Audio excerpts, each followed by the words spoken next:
This is one think tank you won't want to miss.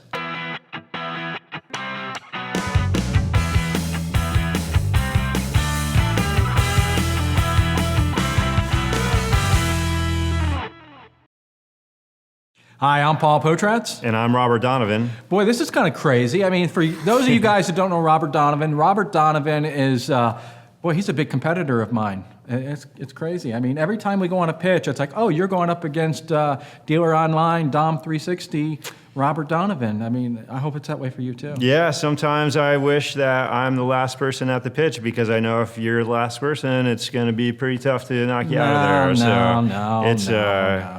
It's great friendly competition. Exactly. We love each other. So. That's right. Dirt bike guys, name it. I'll give you a hug here. All right. So guys, this week we're going to talk about Mr. Content versus Mr. Retail. And we'll see where it goes from there.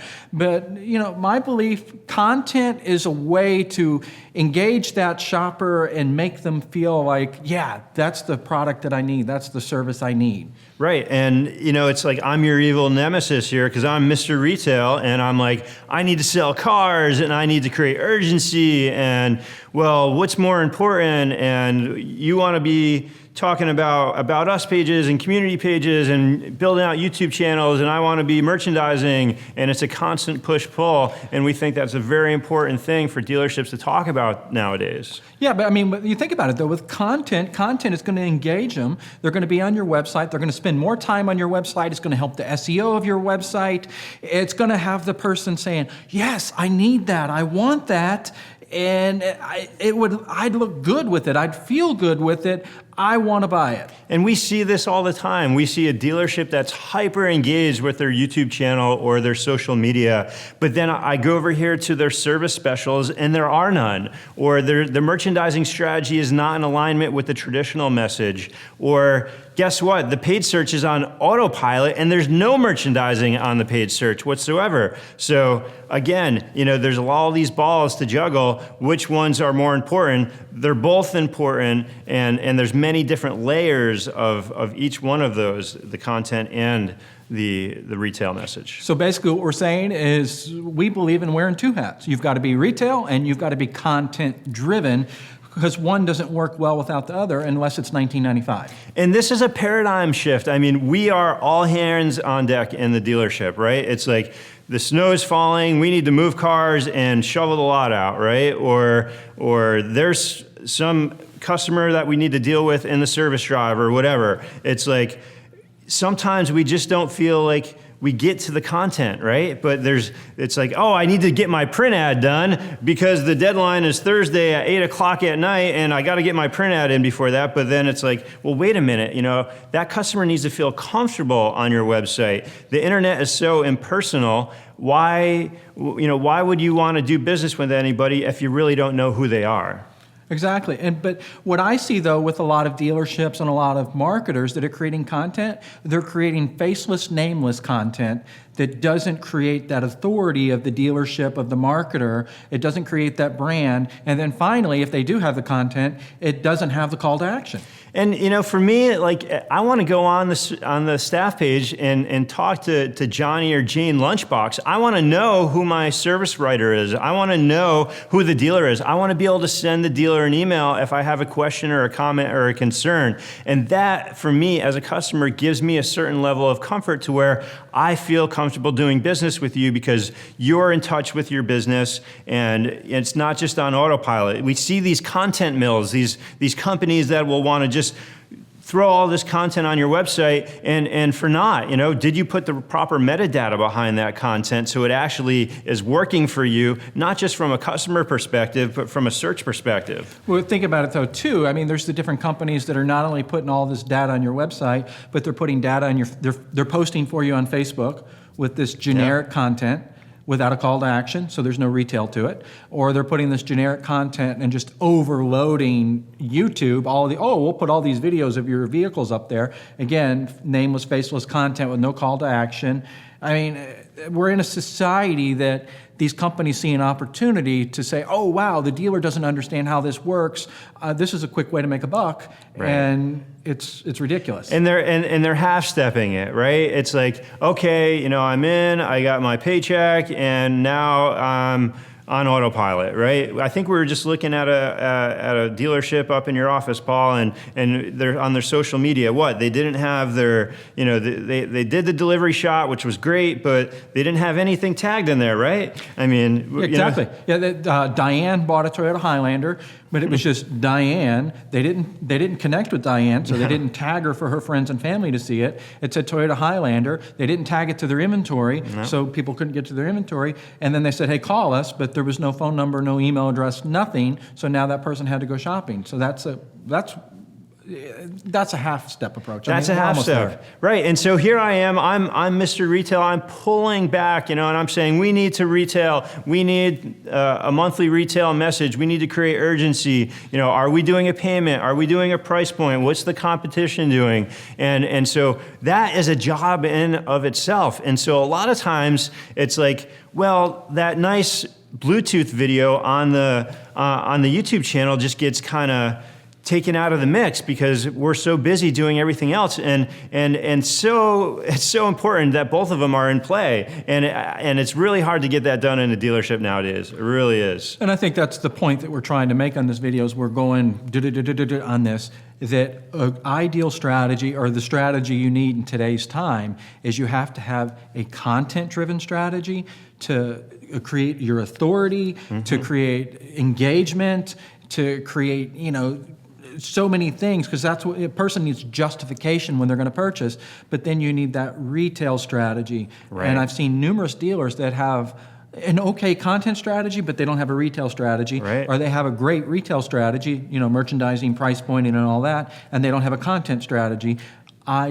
You really don't see companies or dealerships that have been able to create a synergy of two. And if you look at an advertising budget, look at every line on that advertising budget. What do you have? You have paid search, and you have display, and you have remarketing, and then you have your direct mail piece, and your TV buy, and your video pre-roll. Video pre-roll. You have all of these items, and they're all dedicated to what? They're all dedicated to retail. Can we just get one line item on that budget that says content creation? So we actually are dedicating dollars to the YouTube channel every single month. We're dedicating dollars to building out content. I think you got to point it out, though. You're saying dedicate money to the YouTube channel, but not an automated. Not an automated. I think I think it has to be homegrown. I think it needs to be your dealership. It needs to be your people. It needs to be your process, and that's the only way to make it feel good for the customer. If they go on there and you have some company that's done some how-to video for you, and you look in the background and it's actually some other dealership that they're using their lot footage with snow on the ground, and you're in Florida. Yeah. I mean, that's not working, right? Yeah, no doubt. So. Are your ads lacking creativity? Do you or your agency not know digital? Are you not hitting your goals? Sounds like it's time for a new agency. Let's talk today.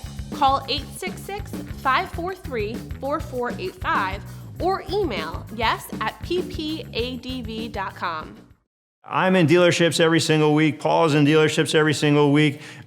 We are competitors. We're friendly competitors, but we see the same problems, and we're very passionate about this. So we want to just drive it home to whoever's watching this, and whether there's a lot of people watching this. Yeah, there's people on Periscope watching this. How you doing? And there's people on every week that watch this. So that's right. Exactly. That's right. So whether you're a client or not, we want to get this out there so you can do better, and it really is, it's probably one of the most important things nowadays. And you can't do this with an automated approach. I mean, and there's a lot of companies doing automated pay-per-click where they're running their software programs, not mentioning any names, owned by Cox. And there's a lot of companies doing automation that's not giving you that individual. And we see this time and time again in our industry. It's like 10 years ago, we could custom write vehicle descriptions and then get a third-party account to quadruple in results just because we were the only ones writing descriptions. And then what happened? Well, there were these automatic description writers, and then the automatic description writers just kind of automated everything, and then that level, that kind of just took the competitive advantage out of writing descriptions altogether. So it really doesn't even matter if you write one anymore. And so we see that as companies try to automate things, the competitive advantage going away, but custom content and that strategy all behind it and being homegrown, it's never going to get old. It's never going to get old. Let's talk about the custom content, though, because where I'm seeing different dealerships and different marketers do their custom content, and they think, well, I'm doing a great job, but custom content is not the complete answer because they don't have the call to action. Or Right. they're creating a blog site, and this blog site's sitting on some other site that's not even on their own website, so they have all of this separation.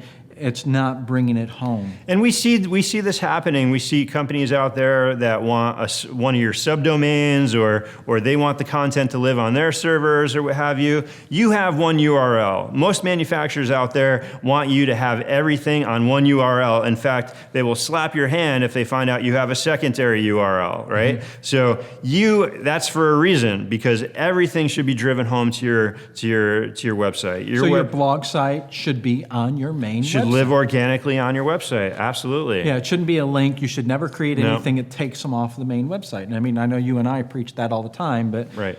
I mean, and that even goes to, pet peeve of mine is I'll see on a dealer's website or whatever website, it's like, here's my social icon, here's my Facebook, here's my YouTube, here's my Pinterest, here's my all of these different social icons. You click it and you're off of the website, and they're saying, oh, here's my content, and I don't agree with that. This is a conundrum, because it's like you spend all this money. I mean, your website is a lot of money in and of itself, and then you're spending all this money on pay-per-click, and then you're doing all this SEO to get organic visitors, and then what are you going to do? Well, let's put a bunch of links on the homepage that bounces them off of our site instead of deep into our site, because we know that once we get them off of the homepage and we get them onto secondary pages, we know that they're engaging, and when they're engaging with us, that means that we're giving them what they want. And if we automatically bounce them off of our site because they just see the shiny object, Facebook, I want to see what's going on Facebook, why wouldn't we have just a Facebook feed on the website so they could see the latest and greatest stuff?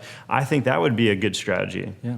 Yep. So guys, I hope you found this helpful. Do you have anything to add to that, Robert? Boy, it was just great to be here. I'm grateful to be with you, Paul, and enjoy the day. It's a great day up here in upstate New York, and really enjoy it. And maybe we shouldn't have had the triple shot lattes today. The triple shot lattes, I'm a little jacked up right now, so. No doubt. Yeah, probably a bad idea. But. Oh, well, that was a good idea. So, guys, I appreciate it, and we'll see you next week. But of course, hey, if you're not connected to us on Periscope, go to Periscope. Search us out. And are you on Periscope yet? I am not. I guess I have to sign up. Well, you're on Twitter. I'm on Twitter now. So what's your Twitter handle? Oh my gosh. We're at Dom360. Dom360 Twitter handle. And then we're at Potratz. So connect with us on Twitter, connect with us on Periscope, because he'll have Periscope by the end of the night. I know this guy. And we'll post it out there. Yeah, exactly. No doubt. But I appreciate it, guys, on Think Tank. And now we're going to go from Think Tank and go back to Periscope. So thanks, guys. Thanks.